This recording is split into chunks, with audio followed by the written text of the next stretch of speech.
귀한 찬양 감사합니다. 성경은 예수님 이야기입니다. 예수님께서 요한복음 5장 39절에서 너희가 성경에서 영생을 얻는 줄 알고 성경을 연구하거니와 이 성경이 곧 내게 대하여 증언하는 것이니라 말하고 있습니다. 예수님 당시 때 성경을 말할 때는 우리가 가지고 있는 구약 성경을 말하는 것입니다. 그러니까 우리가 가지고 있는 신약 성경만 예수님에 대해서 말하는 것이 아니라 구약 성경에도 예수님에 대해서 말하고 있음을 이야기하고 거기에서 구원받는 도가 있음을 말씀하고 있는 것입니다. 구약은 예수님 기다리는 이야기입니다. 신약은 기다리던 예수님이 오신 이야기입니다. 구약은 예수님 기다린 사람들 이야기입니다. 신약은 기다리던 예수님 만난 사람들 이야기입니다. 하나님은 사람이 하나님의 법을 어기고 범죄한 후로부터 사람들을 구원하기 위해서 이 땅에 예수 그리스도를 보내실 약속을 하셨습니다. 창세기 3장 15절 말씀에 내가 너로 여자와 원수가 되게 하고 내 후손도 여자의 후손과 원수가 되게 하리니 여자의 후손은 내 머리를 상하게 할 것이요 너는 그의 발꿈치를 상하게 할 것이니라 말씀하셨습니다. 이것을 신학적으로 원복음이라고 부릅니다. 첫 번째 우리에게 주신 복음의 말씀이라는 뜻입니다. 사단이 하나님의 법을 어기도록 아담과 하와를 유혹합니다. 아담과 하와가 욕심에 끌려 하나님의 말씀을 범하고 범죄합니다. 하나님이 말씀하신 대로 그로 인해서 죽음이 이 땅에 들어오고 죽음으로 인한 모든 불행들이 사람에게 찾아왔습니다. 사단이 승리한 것처럼 보입니다. 사단의 유혹이 유했던 것처럼 보여집니다. 그러나 하나님은 사단이 승리하도록 내버려 두지 않습니다. 하나님은 그 자리에서 이 땅에 하나님의 아들 예수 그리스도를 보내주실 것을 약속하시고 그를 통해서 모든 사람들이 구원받고 생명 얻을 것에 대해서 약속하고 있습니다. 이 약속을 시점으로 해서 구약 성경 전체는 이 땅에 하나님께서 하나님의 독생자 예수 그리스도를 보내주셔서 사람들을 죄와 사망에서 구원하실 약속을 주고 그 약속으로 온 성경이 가득 차게 하셨습니다. 아브라함에게 아브라함의 후손에서 이 약속하신 하나님의 아들이 오실 것이라고 말씀하셨습니다. 모세에게는 시내산에서 언약을 맺으시면서 예수 그리스도께서 이 땅에 오셔서 피 흘려 죽으심으로 모든 사람들의 죄를 대속할 것임을 약속해 주셨습니다. 다윗과 언약을 맺으시면서 다윗의 후손으로 오시는 그분이 하나님의 나라를 이루고 영원한 왕으로 그 나라를 다스리게 될 것을 말씀하셨습니다. 그리고 이스라엘 백성들이 바벨론의 포로로 잡혀가 소망 없을 때에도 이스라엘 백성들에게 하나님이 보내신 메시아가 이 땅에 오셔서 이스라엘 백성뿐 아니라 모든 이방 민족들을 구원하게 될 것을 약속하셨습니다. 좀 어려운 신학적인 용어로 계시의 점진성이라는 말이 있습니다. 하나님이 하나님을 우리에게 보여주시는 것을 계시라고 그럽니다. 우리는 하나님이 우리에게 말씀을 통해서나 또 성경을 통해서 우리에게 하나님은 이런 분이라고 밝혀 보여주지 않으면 하나님을 알 수 없습니다. 하나님이 우리에게 하나님을 보여주시는 것을 신학적인 용어로 계시라고 말합니다. 근데 그 계시는 점진적이라는 거예요. 처음에는 그 계시가 그냥 희미하게 이런 자연의 계시를 통해서 비가 내리고 공기와 우주 만물이 운행하는 것을 보니까 창조주가 계시는구나, 하나님이 다스리시는구나, 그걸 어렴풋이 알게 하셨다가 그 계시가 점점 더 분명해지게 하셔서 마지막에는 예수 그리스도를 통해서 그 계시가 온전하게 깨달아질 수 있도록 하고 성령을 통해서 그 계시를 온전히 이해할 수 있도록 하셨다는 거예요. 그걸 신학적으로 계시의 점진성이라고 이야기합니다. 구약에서 하나님께서 이 땅에 하나님의 아들 그리스도를 보내주셔서 죄와 사망 가운데 있는 사람들을 구원하시겠다는 하나님의 약속도 그렇게 점점 더 분명하게 나타나게 됩니다. 창세기에는 막연하게 여자의 후손에게서 그분이 오실 것을 말씀하셨습니다. 그러나 아브라함에게 있어서는 구체적으로 아브라함의 후손을 통해서 천하 만민이 복을 받을 것이다 말씀하시면서 아브라함과 이삭과 야곱과 요셉의 후손으로 태어나실 그 족보를 통해서 예수님 오실 것을 말씀하셨습니다. 그리고 다윗에게는 좀 더 구체적으로 유다 족속 다윗의 후손에서 영원히 세상을 다스릴 왕이 나실 것을 말씀하셨습니다. 이사야를 통해서는 동정녀를 통해서 이 땅에 다윗의 후손으로 오실 예수님을 예언하셨고, 호세아를 통해서는 예수님께서 태어났을 때 헤롯으로부터 박해를 받지만 하나님께서 예수님을 보호하기 위해서 애굽으로 보내실 것에 대해서 예언하셨습니다. 탄생 장소에 대해서는 미가 선지자를 통해서 베들레헴에서 예수님이 태어날 것을 예언했습니다. 예수님의 특징에 대해서는 오늘 본문에서 이사야는 기묘한 모사, 전능하신 하나님, 영존하시는 아버지의 평강의 왕으로 이 땅에 오실 것이고 그분이 바로 하나님 그 본체이심을 우리에게 예언하셨습니다. 스가랴는 예수님이 마지막에 나귀를 타고 예루살렘에 들어가서 은 30세겔에 팔려서 십자가를 지게 될 것을 말씀하셨고, 이사야를 통해서는 이사야 53장에서 예수님이 십자가를 지시고 우리 죄를 대속할 것을 상세하게 약속하고 예언하고 있습니다. 그 외에도 예수님께서 이 땅에 오셔서 당할 고난과 표적과 십자가와 부활과 만민의 구원에 대한 약속들을 구체적이고 선명하게 이사야를 통해서, 예레미야를 통해서, 다니엘을 통해서, 에스겔을 통해서, 호세아를 통해서, 말라기를 통해서 계속해서 말씀하고 있는 것을 보게 됩니다. 믿음의 사람들은 이런 하나님께서 약속하신 이 약속을 붙들고 이 약속이 이루어질 것을 믿으며 이 약속을 바라보고 살았습니다. 이 약속을 바라본 그 믿음, 하나님의 약속을 믿는 그 믿음으로 구약의 많은 사람들도 구원에 이를 수 있었습니다. 이스라엘 민족이 하나님의 처음 택한 받은 민족으로서 특권을 누렸지만 그들이 처음 하나님의 뜻을 이루기 위해서 택함 받은 백성이었기 때문에 개척자로서 겪어야 될 수 없는 고난과 시련들을 겪었습니다. 어느 민족보다 더 많은 고난을 겪었습니다. 그들은 애굽에서 400년간 노예 생활을 했습니다. 하나님의 은혜로 애굽에서 탈출하고 난 후에도 40년 동안 물 한 모금 구하기 어렵고 풀 한 폭이 자랄 수 없는 광야에서 하나님의 혹독한 훈련의 시기를 보내야 했습니다. 가나안 땅에 들어가서도 이스라엘 백성들이 하나님을 배반함으로 300년 넘는 기간 동안에 계속해서 외세의 침략을 받고 그들의 속박 아래 있는 그런 시절을 보내야 했습니다. 잠깐 다윗과 솔로몬 시대의 영광을 누렸지만 나라는 남북으로 나뉘어지고 아수르와 바빌론에 의해서 정처 없는 포로가 되어 잡혀가고 나라는 흔적도 없이 이방인들에 의해서 짓밟히게 되었습니다. 바벨론 포로에서 하나님의 은혜로 돌아오신 후에도 헬라와 로마와 같은 강대국의 침략으로 이스라엘은 고통을 겪어야 했습니다. 이런 수없이 많은 고통 속에서 어떻게 이스라엘은 끝까지 믿음을 지키며 드디어 예수 그리스도가 이 땅에 오실 수 있도록 그 길을 예비했냐는 거예요. 어떻게 이스라엘은 그 고난 속에서도 믿음을 포기하지 않고 끝까지 하나님의 약속을 붙들고 나갈 수 있었냐는 거예요.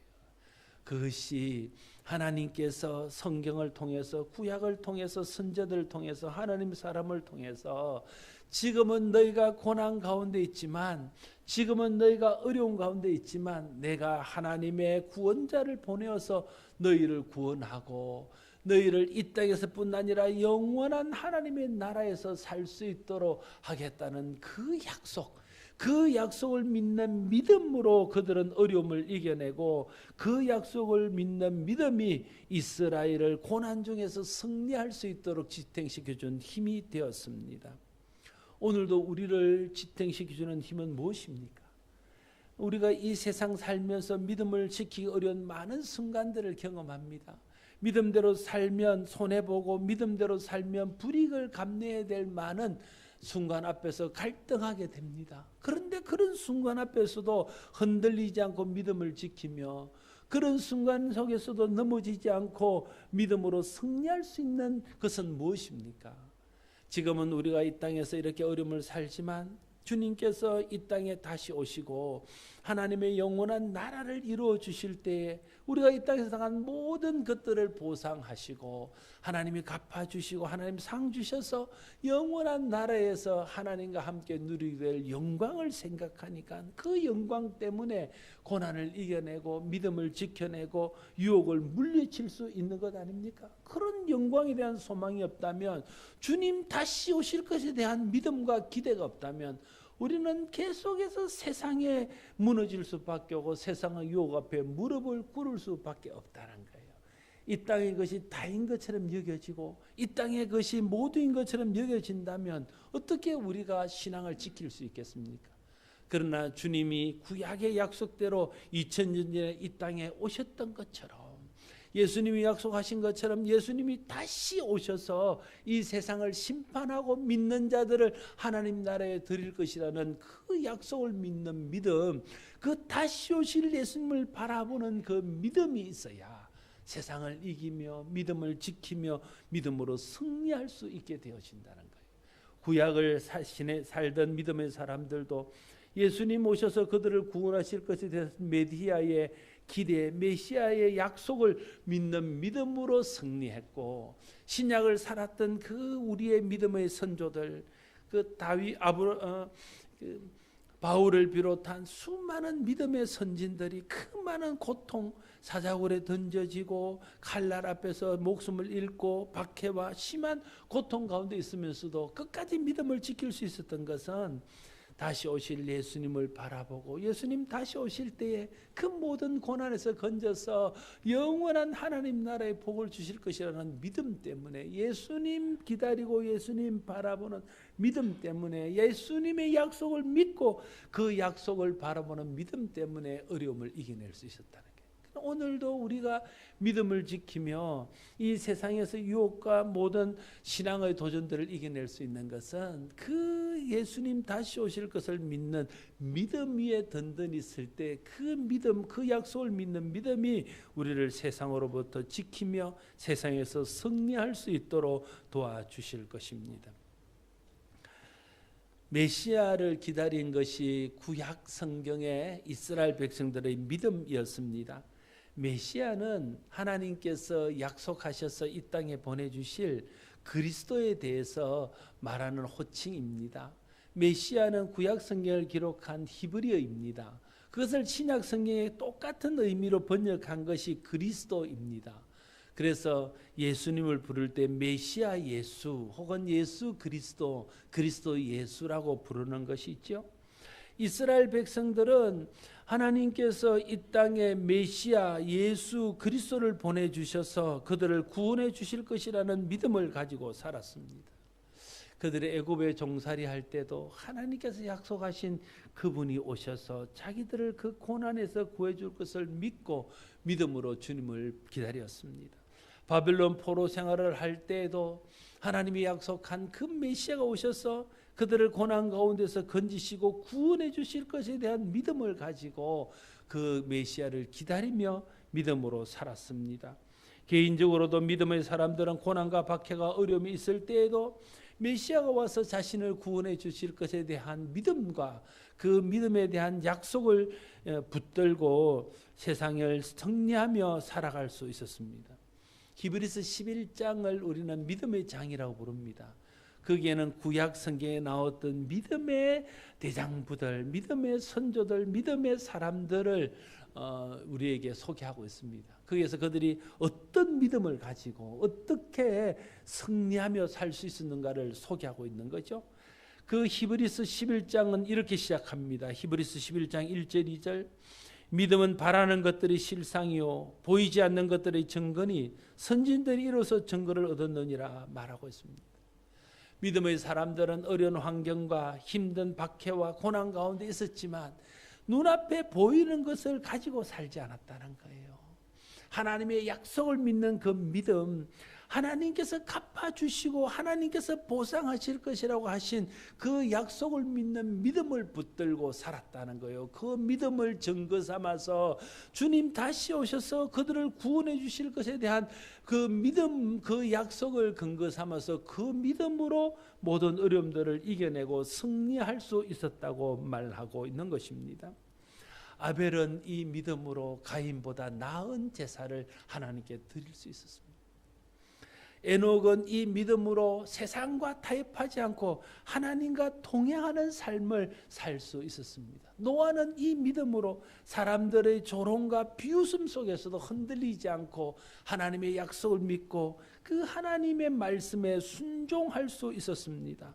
아브라함은 이 믿음으로 주님의 명령에 순종하여 하나님이 지시하는 땅으로 갔고 곳에서 살면서도 그 땅이 자기의 본향이 아니요 영원한 하나님 본향이 있음을 믿고 그 본향을 바라는 믿음으로 살았다고 히브리 기자는 기록하고 있습니다.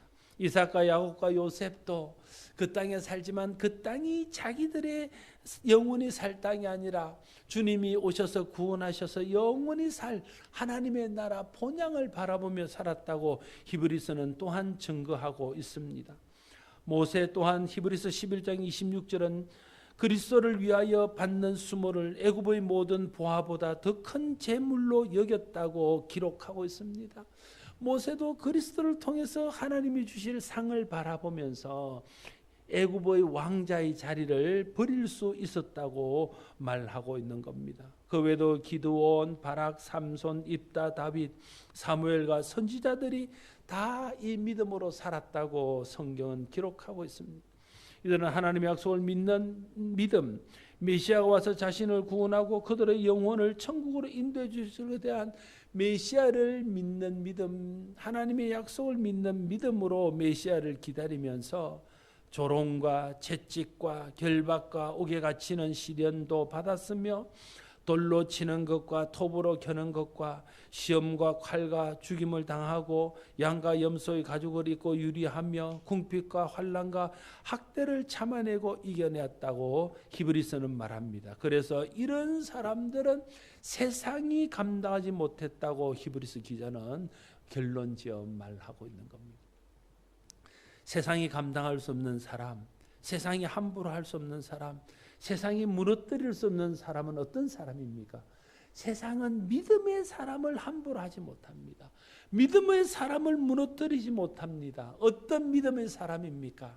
하나님께서 때가 되면 이 땅에 예수 그리스도를 다시 보내셔서 그를 통해서 세상을 심판하고 믿음을 지킨 자들에게 상 주시고 복 주실 것이라는 것을 믿는 그 믿음을 가진 사람은 세상을 이기는 세상에서 감당할 수 없는 사람이 될 수 있습니다. 그러나 그런 믿음이 없고 예수님 다시 오실 것에 대한 기대, 예수님이 나의 모든 것을 갚아주실 것이라는 믿음이 없으면 세상의 것에 연연하고 세상의 것을 따라가다가 세상의 것에 걸려서 넘어지고 말게 되는 겁니다. 세상이 만만하게 보고 세상이 함부로 할 수 있는, 세상이 감당할 수 있는 사람이 되고 만다는 것입니다.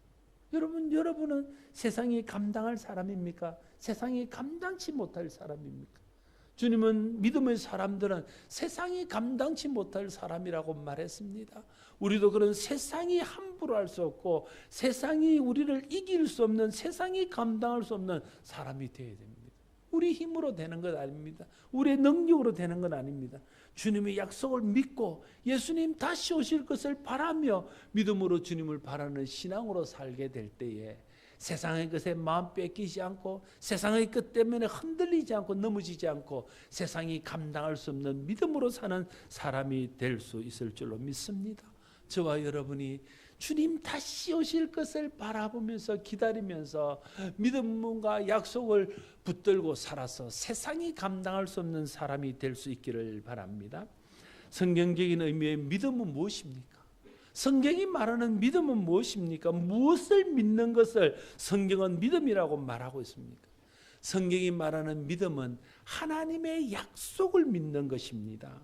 하나님의 약속이 약속하신 대로 이루어질 것을 믿는 것을 성경은 믿음이라고 말하고, 그 믿음을 보고 그를 의롭다 여기며 그 믿음을 보고 구원하신다고 성경은 말씀해 주고 있습니다. 하나님이 우리에게 약속하신 약속은 무엇입니까? 그 약속의 핵심은 이 땅에 예수 그리스도를 보내주시고 그 예수 그리스도를 통해서 우리를 죄와 사망에서 건져주시고 구원하실 것이라는 것이 성경이 약속하고 있는 약속의 핵심입니다. 그래서 약속을 믿는다는 것은 예수 그리스도를 통해서 이루실 하나님의 약속을 믿는 것이 그 핵심입니다. 그래서 구약의 믿음의 사람들이 믿었던 것은 하나님께서 메시아 예수를 보내주셔서 그들을 구원해 주실 것이라는 것을 믿는 약속이었습니다. 그래서 그들은 메시아 예수가 와서 그들을 구원하실 날을 기대하면서 메시아 예수를 기다렸습니다. 하나님께서 약속하신 메시아 예수를 기다리는 믿음으로 모든 시험과 시련을 이겨내고 결국은 그들은 구원받을 수 있었습니다. 여러분, 신약에서뿐 아니라 구약에서도 구원은 믿음으로 받는 겁니다. 신약에서는 믿음으로 구원받고 구약에서는 율법을 지키고 제사드림으로 구원받는 것입니까? 그것이 아닙니다. 신약에서도 예수를 믿음으로 구원받고 구약에서도 예수를 믿음으로 구원받습니다. 신약에서도 예수를 그리스도로 믿어야 구원받고 구약에서도 예수를 그리스도로 믿어야 구원받습니다. 신약에서 예수 믿는다는 것은 하나님의 약속대로 이 땅에 오셔서 인류의 죄를 대신하여 십자가에 달려 돌아가셨다가 사흘 만에 다시 살아나신 예수님을 믿는 것이 신약적인 의미에서 예수 믿는다는 뜻입니다. 이 예수 그리스도를 믿는 것이 구원받는 길입니다. 성경에 기록된 모든 것들을 다 믿는다 할지라도 예수가 구약에 예언하신 메시아요, 예수님의 십자가가 구약에 약속하신 구원을 위한 하나님의 방법이라는 것을 믿지 않는 사람은 믿음이 없는 사람이고 구원받을 믿음이 그 안에 없는 사람입니다. 우리가 다른 걸 잘 모를지라도 예수님이 구약에 약속하신 그 메시아시고 예수님의 십자가가 예수님이 하나님이 약속하신 우리의 죄를 대속하고 우리를 구원하시기 위한 것이었다는 것을 믿게 되어질 때에 그것이 성경이 말하는 믿음 있는 사람이고 그런 믿음을 가진 사람이 구원을 받게 되어진다는 겁니다. 구약에서도 마찬가지입니다. 구약에서도 예수 믿어 구원받습니다. 구약에서 예수 믿는다는 것은 무엇입니까? 구약에서 아직 오시지 않는 예수님을 어떻게 믿을 수 있습니까? 구약에서 예수 믿는다는 것은 하나님께서 장차 메시아 예수를 보내주셔서 사람을 죄와 사망에서 구원하여 주실 것이라는 그 하나님의 약속을 믿는 것이 예수 믿는 것입니다. 구약에서는 예수님을 통해 구원하실 하나님의 약속을 믿는 것이 예수 믿는 것이고 신약에서는 예수님을 통해 구원하신 하나님의 약속이 십자가 부활을 통해서 성취되었다는 것을 믿는 것이 예수 믿는 것이라는 거예요. 그러니까 예수 구약에서도 예수 믿는 사람이 있었고 신약에서도 예수 믿는 사람이 있습니다. 오늘도 여전히 어떤 사람은 예수를 믿고 어떤 사람은 예수를 알지만 예수를 믿지 않습니다. 예수를 믿는다는 말은 단순히 그냥 예수님을 아는 것을 말하지 않습니다. 예수님이 2000년 전에 이 땅에 오셨지 그걸 아는 것을 말하는 것이 아닙니다. 구약이든 신약이든 예수를 믿는다는 것은 하나님께서 예수 그리스도를 통해서 우리를 구원하실 것을 믿는 것입니다. 그 약속을 믿는 것이 구약에도 예수 믿는 것이고 그 약속이 이루어지고 그 약속대로 우리가 구원받을 것을 믿는 것이 신약적으로 예수를 믿는 것이라 말하는 것입니다. 그래서 구약 시대도 예수 믿어 구원받았고 신약 시대도 예수 믿어 구원받는 것입니다. 예수님을 믿음으로 기다린 사람들은 그렇게 예수 그리스도를 믿는 믿음, 그 예수님이 오셔서 우리를 구원하실 것이라는 하나님의 약속을 믿는 믿음으로 구약 시대에도 구원을 받았고 그들이 깨닫게 된 이 진리들을 증거하고 이 진리들을 전파함으로 많은 사람들이 예수 그리스도를 기다리게 되고 예수 그리스도를 통해서 사람을 구원하시겠다는 하나님의 약속을 믿음으로 그들은 이 땅에 살지만 하나님 나라 백성으로 살았고, 그들은 이 땅에서 살다가 죽었지만 결국 그들의 영혼은 하나님 나라에서 영원한 생명을 얻게 되었습니다. 신약시대 때 살았던 많은 믿음의 사람들도 예수님이 이 땅에 오시마 약속하셨던 하나님이 보내신 하나님의 아들 그리스도이심을 그들이 믿고 그 믿음으로 구원받고, 그들이 구원받고 난 후에는 그 믿음을 많은 사람들에게 전파해서 많은 사람들이 예수가 구약이 약속한 메시아 그리스도이심을 알고 그분을 믿어 구원에 이를 수 있도록 하셨습니다. 그래서 이 땅에 복음이 전거되고 복음이 이 땅 끝까지 전거되어서 많은 사람들이 예수 그리스도를 믿음으로 구원에 이르게 되었다는 거예요. 그럼 오늘 우리가 해야 될 일은 뭐냐는 거예요. 오늘 우리에게 주어진 사명은 뭐냐는 거예요. 구약에 예수님을 기다렸던 사람들은 많은 사람들에게 메시아가 이 땅에 오실 것이다. 지금은 우리가 고난 가운데 있지만 그분이 우리를 구원하실 것이다. 이것이 하나님의 약속이다. 그걸 증거해서 많은 사람들이 그 증거를 듣고 믿어 구원에 이르게 했던 것처럼, 신약의 많은 사도들이 예수가 바로 구약에 약속하신 그 메시아다. 그분이 우리를 위해서 십자가를 지셨고 부활하셨다. 그것을 믿는 사람은 구원받는다. 그 복음을 전해서 그 복음을 듣고 믿은 사람들을 구원에 이르게 했던 것처럼, 오늘 우리는 그 예수님이 다시 오실 것을 우리가 믿고 그 예수님이 다시 오셔서 이 세상을 심판하고 예수 믿는 자는 영원한 천국에, 예수 믿지 않는 자는 심판과 영원한 지옥에 가게 될 것이라는 것을 우리가 믿고 그것을 증거해서 많은 사람들이 다시 오실 예수님을 기다리고 다시 오실 예수님을 믿도록 하는 것이 오늘 우리가 해야 될 일이라는 거예요. 그게 복음을 전하는 일이고 그게 선교하는 일이고 그게 전도하는 일입니다. 예수님 오신 계절에, 우리가 다시 오실 예수님을 기다리는 이 대림절에 다시 한번 우리가 해야 될 일은 예수님이 이 땅에 오셨다는 사실을 믿고 다시 예수님이 오셔서 이 세상을 심판하실 것이라는 것을 또한 믿으며 그 예수님 오신 소식과 예수님 다시 오실 소식을 세상에 전해서 세상 사람들이 예수님을 믿고 다시 오실 예수님을 기다리다가 주님 오실 때 우리와 함께 영원히 천국 갈 수 있도록 예수님으로 인해서 구원받는 길을 세상에 드러낼 수 있는 우리 모두가 될 수 있기를 바랍니다. 기도하겠습니다. 아버지 하나님, 감사합니다. 성경을 통해서 우리에게 구원받을 길을 가르쳐 주시고 그 구원의 길이 예수 그리스도를 믿음으로 되는 것임을, 또 이 땅에 예수를 보내주시고 십자가를 지고 부활하게 하심으로 확실하게 하셨습니다.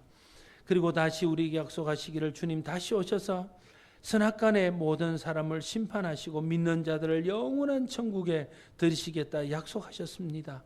우리가 이 약속을 믿는 믿음만이 있을 때에 세상의 유혹과 세상의 어려움들을 이겨내며 승리하게 될 줄로 믿습니다. 우리가 이 약속을 세상에 드러내어 전파함으로 세상에 사는 것이 다인 줄 알고 사는 사람들에게 하나님이 이 땅의 구원을 위하여 하신 일들을 알게 하고 다시 오실 예수님이 이 땅을 심판하실 것을 알게 해서 그들도 회개하고 돌이켜 믿어 구원받는 길로 인도할 수 있는 우리 교회와 우리 모두가 되게 하여 주시옵소서. 이것이 주님 다시 오실 것을 기다리는 대림절에 우리가 해야 될 일임을 깨닫습니다. 이 일을 잘 감당할 수 있는 우리 교회, 이 일을 잘할 수 있는 우리 모두가 되게 하여 주시옵소서. 성령님 도와주셔서 성령의 능력으로 성령의 힘으로 이 일을 감당하게 하여 주시옵소서. 예수님 이름으로 기도드리옵나이다. 아멘.